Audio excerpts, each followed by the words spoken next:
Just moments ago, some Bay County Sheriff's deputies have arrived on the scene. They took a sledgehammer to a fence back here, trying to get to that house. They did get to the house and they knocked on the door.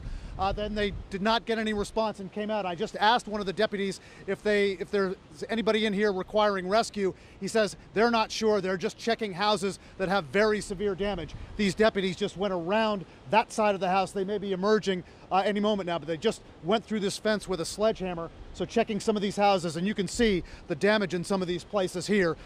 Our photojournalist Adolfo Ibarra and I will walk this way. You can see the roof of that house got completely sheared off on the right-hand side up there. There's a lot of cinder block damage on the other side.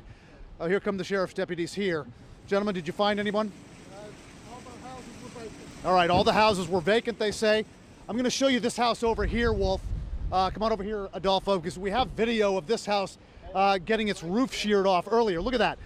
About half that house looks to be gone, but that major part of the roof got sheared off. The wall got taken off. As the sheriff's deputies move down the street, I can kind of show you where part of that roof went.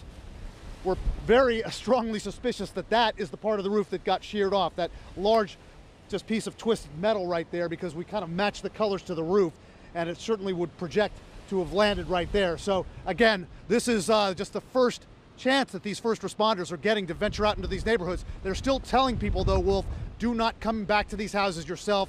Between the down power lines and the gas leaks, just too dangerous. You know, Brian, I want to show our viewers some video that we have now. Watch this together with us, and then we'll discuss.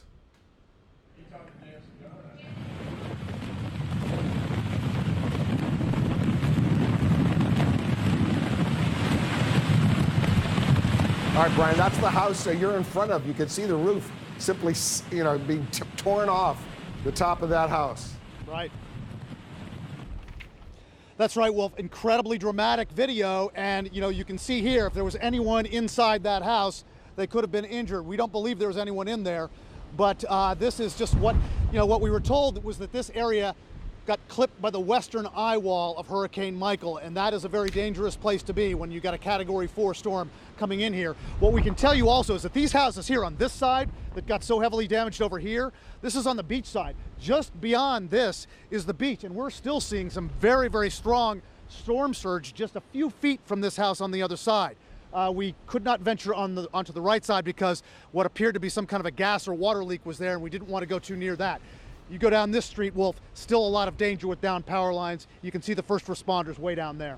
All right, Brian, thank you very much. Brian Todd, Panama City Beach for us. Let's go further inland right now to Tallahassee, the state capital. Again, as Nick Valencia is on the scene for us. So what are you seeing, Nick?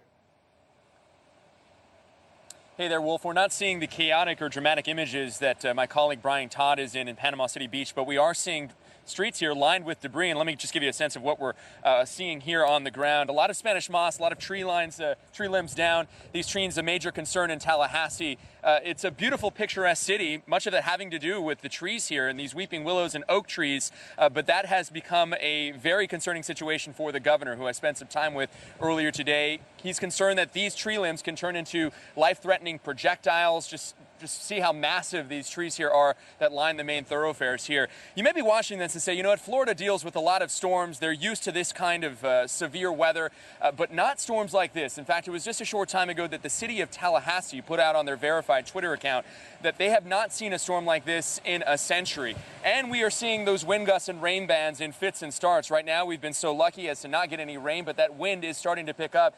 You see, for the most part, these streets are empty, save for that debris that's lining them right now. A lot of residents here listen to the evacuation warnings, but this storm, it crept up on a lot of this, and that's including the emergency managers. They've been keeping their eye on this over the weekend as it was forming from a tropical depression, but then overnight it jumped from a Category 2 to a Category 4.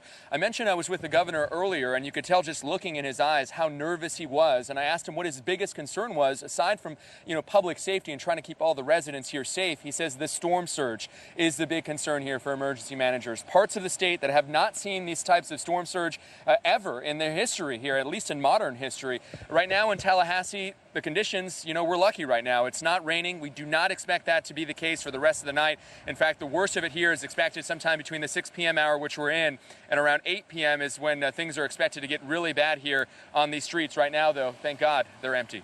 Wolf.